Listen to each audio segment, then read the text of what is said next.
राधे महाराज जी। महाराज जी प्रणाम। महाराज जी, जब हमें गुस्सा आता है, ईर्ष्या होती है या मन दुखी होता है, तो सबसे पहले मन में नकारात्मक विचार क्यों? नहीं, हमें हमें पहले बताओ गुस्सा क्यों आता है? गुस्सा तब आता है कामा संजायते क्रोधा, क्रोधा स्मृति विभ्रमा, स्मृति भ्रंशात् बुद्धिनाशो बुद्धिनाशात् प्रणश्यति। जब हम ये कामना करते हैं कि ये ऐसे चले और वो नहीं चलता, कोई भी हो, तो गुस्सा आ जाता है। हमको ये सोचना है कि मुझे कैसे चलना है। जब मेरा बेटा गलत चल रहा हो तब मुझे कैसे चलना है, मेरी पत्नी जब प्रतिकूल चल रही तो मुझे कैसे चलना है। मुझे क्रोध नहीं लाना, बहुत प्यार से, बड़े गंभीरता से, धैर्यपूर्वक हमें समस्या का समाधान करना चाहिए। क्रोध से समस्या बढ़ती है, ना कि समस्या का समाधान होता है। जब हम गुस्सा करते हैं तब हमारे द्वारा कुछ ऐसा हो जाता है जिससे समाधान होने की जगह और हम फैल जाते हैं, प्रपंच में फंस जाते हैं। तो मुझे लगता है उस समय नाम जप करके हमको अपने अंदर की सोच को ठीक करनी होगी। अगर हम अंदर की सोच को ठीक नहीं कर पाए तो जेल जितनी भरी है वो सब इसी में भरी है, काम में या क्रोध में या व्यभिचार में फंसा या हिंसा में फंसा, चोरी में फंसा, इसी में जेल भरी हुई। गुस्सा नहीं संभली, आगे कुछ गलत कर दिया, जेल भोगना पड़ेगा।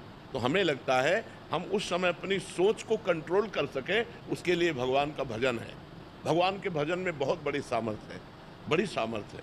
और सामने वाले का परिवर्तन क्रोध से नहीं होता, हमारी नम्रता और विनम्रता और सहनशीलता से होता है। एक बार श्री स्वामी एकनाथ जी महाराज महाराष्ट्र के गंगा स्नान करने गए, तो स्नान करके लौट रहे थे तो ऊपर विधर्मी का महल था, गली के ऊपर। उसने थूक दिया, देखा महात्मा का नहा के जा तो ऊपर थूक दिया, ऊपर गिरा है। वो फिर नहाने गए, वही गली थी, फिर लौटे, फिर थूक दिया, 100 बार थूका। वो 100 बार स्नान करके आए। जब 100 बार स्नान करके आए तो हार गया, वो नीचे उतर के आया और प्रणाम किया और कहा मुझे क्षमा कर दो। उनका क्यों भैया?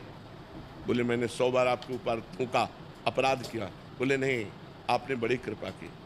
एक दिन में एक बार गंगा स्नान करता था, आपकी कृपा से 100 बार गंगा स्नान हुआ। ये तो आपकी कृपा। वो चरणों में लौट गया और कहा आज के बाद कभी किसी महात्मा के साथ गलती नहीं करेंगे।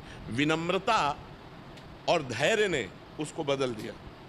अगर उसी समय गाली देते तो शायद और थूकता और गुस्सा करता या और विपरीत चला जाता, लेकिन वो कुछ नहीं बोले तो उसका सुधार हो गया। विनम्रता और धैर्य से यदि हम अपनी सोच को कंट्रोल में रखें तो हम किसी का भी सुधार कर सकते हैं।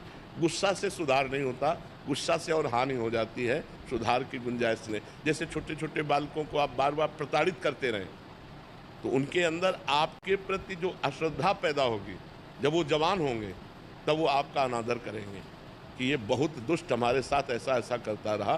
तो हमें लगता है बच्चों को